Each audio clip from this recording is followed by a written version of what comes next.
How to collaborate in real time in Evernote. Well, hello everybody, welcome back into the channel. In this video today, let me guide you the steps on how you can collaborate in real time in Evernote.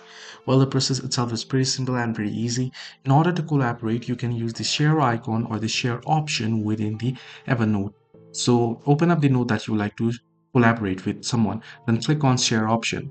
Now, if you want others to be able to edit it and you want to collaborate with them, then select this restricted icon here, and then you can select anyone with the link can view, and then you can copy the link and you can share the link with others, and they can use the link in order to join the particular note. So as you can see, only they can view this. So if you want them to edit and collaborate, you can select anyone with the link and edit.